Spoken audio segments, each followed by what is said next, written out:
요한계시록 7장 14절 한 절 말씀입니다.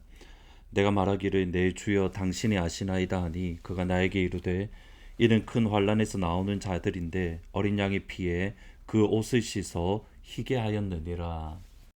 요한계시록 6장부터 7인으로 봉해진 두루마기가 하나씩 하나씩 열려지기 시작했습니다. 흰말, 붉은 말, 검은 말, 그리고 청황색 말, 이러한 색깔의 말로 대표되는 하나님의 진노, 그리고 다섯 번째에는 하나님의 제단 아래에 있는 성도들의 부르짖음, 곧 중보기도, 그리고 여섯 번째에는 큰 지진이 나며 하늘의 별들이 떨어지고 땅의 임금들과 왕족들 그리고 부자들이 바위 사이에 숨으며 하나님과 어린 양의 진노에서 우리를 숨겨달라, 그렇게 헛된 부르짖음을 말을 합니다. 그리고 나서 7장이 시작되어집니다. 7장 1절에는 2일 후에라고 표현이 시작되어지는데 막상 마지막 남은 일곱째 이는 7장에 등장하지 않습니다. 일곱째 이는 8장에 가서 나옵니다. 그러니까 8장부터 다시 본격적으로 하나님의 심판 또는 어린 양의 진노가 나오는 겁니다. 그러면 7장은 6장과 7장 사이를 연결해주는 고리 역할 또는 브릿지 역할을 하는 것을 보게 됩니다. 어떤 면에서 7장은 6장 17절에 나왔던 그 고백, 그 질문에 대한 대답이다라고 말할 수 있습니다. 6장 17절에 보시면 그들의 진노의 큰 날이 이르렀으니 누가 능히 서리요. 그들의 진노의 큰 날이 이르렀으니 누가 능히 서리요. 이렇게 고백하는 이들은 6장 15절을 보시면 땅의 임금들, 그리고 왕족들, 장군들, 부자들, 강한 사람들, 종과 자유인들, 그러니까 어느 누구도 하나님과 어린 양의 진노에서 벗어날 수 없다라는 고백입니다. 어느 누구도 하나님과 어린 양 예수님에 향하여 대항하거나 또는 대적할 수가 없습니다. 아마 이 사실에 사도 요한조차도 두렵고 놀랐던 것 같습니다. 어느 누구도 하나님 앞에 설 수 없다, 하나님 앞에 예배할 수 없다는 것을 생각한 순간, 그러면 누가 과연 하나님 앞에 설 수 있을까? 하나님의 진노가 이렇게 무서운데, 하나님의 심판이 이렇게 두려운데 누가 주님 앞에 예배할 수 있을까? 그것이 7장을 통해서 이야기해 줍니다. 1절과 3절을 보시면 2일 후에 내가 내 천사와 땅 내 모퉁이에 선 것을 보니 땅의 사방에 바람을 붙잡아 바람으로 하여금 땅에나 바다에나 각종 나무에 불지 못하게 하더라. 3절에 이러므로 우리가 우리 하나님의 종들의 이마에 인치기까지 땅이나 바다나 나무들을 해하지 말라 하더라. 우리가 우리 하나님의 종들의 이마에 인치기까지. 여기 1절에 보시면 내 천사가 땅의 내 모퉁이에 섰다는 것을 보았습니다. 아마도 6장에 나오는 첫 번째 말부터 네 번째 말을 의미한다라고 학자들은 이야기를 합니다. 하나님의 진노가 땅 위에 쏟기 전에 하나님은 이 네 천사, 그러니까 네 말들을 붙들고 계십니다. 하나님의 진노가 땅에 쏟아질 타이밍, 하나님의 진노가 어린 양의 진노가 땅에 쏟아질 시간이 있다는 겁니다. 근데 그 시간은 언제냐면 하나님의 종들의 이마에 인을 치기까지, 씨알기까지. 여기 인을 치다는 것은 나의 소유라는 겁니다. 하나님의 소유라는 것이 확증될 때까지, 이것은 내 거야, 이 아이는 내 사람이야, 이 그리스도는 나의 사람이야, 하나님께서 인을 칠 때까지 그 진노를 붙들고 계신다는 겁니다. 여기에 주의 깊게 살펴볼 중요한 표현이 있습니다. 뭐냐면 하나님께서 인치시는 사람을 이후에 보면 14만 4천 명인데 이 14만 4천 명은 그러니까 첫 번째부터 네 번째 말까지 주어지는 환란을 경험했을까? 경험하지 않았을까?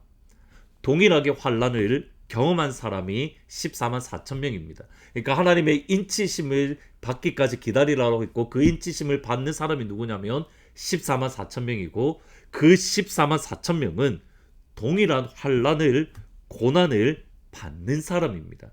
그러니까 하나님의 인치심을 받았기에 내가 환란을 당하지 않는다. 하나님의 인치심을 받았기에 내가 고난이 나를 피해간다가 아니라 하나님의 인치심을 받았기에 환난을 이겨낼 수 있고 하나님의 인치심을 받았기에 고난을 견딜 수가 있다는 겁니다. 14절에 보시면 내가 말하기를 내 주여 당신이 아시나이다 하니 그가 나에게 이르되 이는 큰 환난에서 나오는 자들인데 어린 양의 피에 그 옷을 씻어 희게 하였느니라. 14만 4천 명이 정확하게 이렇게 말합니다. 큰 환난에서 나오는 자들인데 큰 환난에서 나오는 자들의 어린 양의 피로 그 옷을 깨끗하게 씻었다. 이것이 14장 4절 5절에 구체적으로 나옵니다. 이 사람들은 여자와 더불어 더럽히지 아니하고 순결한 자라 어린 양이 어디로 가든지 따라가는 자며 사람 가운데에서 속량함을 받아 처음 익은 열매로 하나님과 어린 양에게 속한 자이니 그들의 입에는 거짓이 말이 없고 흠이 없는 자더라. 세상 사람들과 똑같은 환난과 똑같은 어려움과 똑같은 신앙의 타협의 유혹을 받습니다. 그 가운데에 여자와 더불어 더럽히지 아니하고 그러니까 세상과 더불어 더럽히지 아니하고 순결하며 어린 양이신 예수님이 가시는 대로 따라가며 거짓말을 입술에 두지 아니하고 흠이 없는 사람 그들이 다름 아닌 14만 4천 명입니다. 성경 어디에도 하나님의 인치심을 받았기에 고난이 없다라고 말하지 않습니다. 고난은 있으나 그 고난을 견딜 수가 있다. 아니 오히려 인치심을 받았기에 세상이 이해하지 못하므로 오히려 세상 가운데서 환난을 당합니다. 너희가 세상에서 환난을 당하나 담대하라 내가 세상을 이기었노라. 이것이 예수님의 말씀이고 그 주님의 뒤를 따르는 그리스도인의 모습입니다. 인치심을 받았기에 환난이 없는 것이 아니라 인치심을 받았기에 환난이 있습니다. 그러나 환난을 이겨낼 수 있고 환난을 견딜 수가 있습니다. 다시 질문을 해야 됩니다. 6장 17절에 나오는 누가 능히 서리요? 이 질문에 대한 답은 분명합니다. 하나님의 인치심을 받은 이는 능히 설 수 있습니다. 하나님께서 인치신 사람은 그 수많은 환난들, 어려움들의 가운데에서도 견뎌낼 수 있고 이겨낼 수 있습니다. 예수님께서 부자가 구원받는 것이 낙타가 바늘길보다 들어가는 것이 더 어렵다라고 말씀을 합니다. 예루살렘의 바늘길이라는 조금만 문이 있다라고 설명을 하는데 일반적으로 사실 그런 문이 있다는 기록은 어디에도 없습니다. 말 그대로 이렇게 바느질을 할 때 사용하는 그 바늘길을 의미하는데 낙타가 그 길을 지나가는 것 불가능합니다. 그러면 그러기에 제자들이 누가 구원을 받을 수 있을까라는 질문을 합니다. 여기에 대해서 예수님의 대답이 이겁니다. 예수께서 그들을 보시며 이르시되 사람으로서는 할 수 없으나 하나님으로서는 하실 수 있느니라. 똑같은 문맥입니다. 사람은 할 수 없지만 하나님은 할 수 있다. 수없이 많은 환난과 고난과 어려움 속에서 사람은 견딜 수 없지만 하나님이 도와주시면 하나님이 함께 하시면 주님이 붙들어 주시면 주님의 인치심을 받으면 이것을 감당할 수 있는 겁니다. 그 고난을 감당하는 가운데에서 어떻게 견뎌낼 수 있는가? 찬양입니다. 7장 10절에 보시면 큰 소리로 외쳐 이르되 구원하심이 보좌에 앉으신 우리 하나님과 어린 양께 있도다. 찬양을 부르는 이가 14만 4천 명입니다. 환난 가운데 이겨낼 수 있는 것 주님을 향한 찬양입니다. 고난 가운데 이겨낼 수 있는 것 하나님을 향한 노래입니다. 오늘 이 시간 하루 주님을 향한 찬양과 주님을 향한 노래로 오늘 하루를 하나님의 인치심을 받은 자로서 넉넉히 이기고 감당할 수 있는 복된 하루, 찬양 가운데에 환난을 찬양 가운데에 인내할 수 있는 힘이 하나님께서 우리에게 부어 주십니다.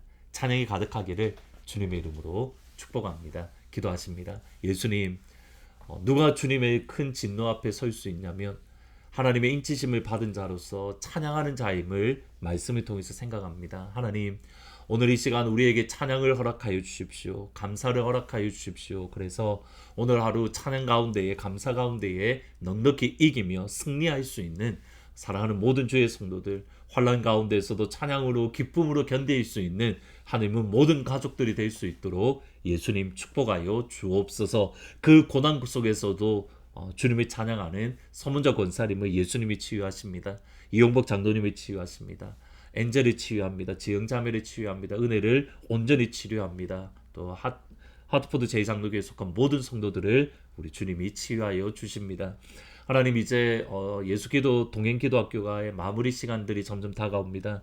주님과 더욱더 깊은 교제 속으로 들어가는 복된 시간이 될 수 있도록 예수님 축복하여 주옵소서. 하나님, 7월 22일부터 유스 단기 선교가 있습니다. 우리 자녀들에게 담의 색이 되어서 예수님을 만나고 예수님의 부르시는 소명을 발견할 수 있는 복된 시간이 될 수 있도록 성령님 축복하여 주옵소서. 예수님의 이름으로 기도합니다. 아멘. 하나님이 주시는 찬양으로 오늘 하루를 넉넉히 승리하는 복된 하루가 되기를 주님의 이름으로 축복합니다.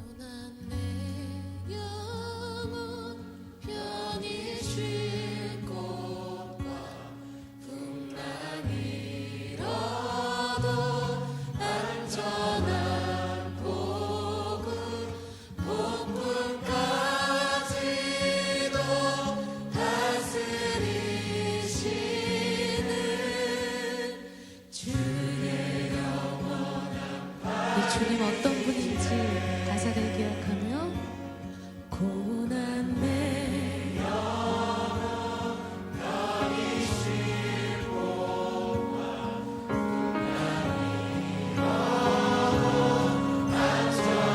우리 주님 그런 분이시고요.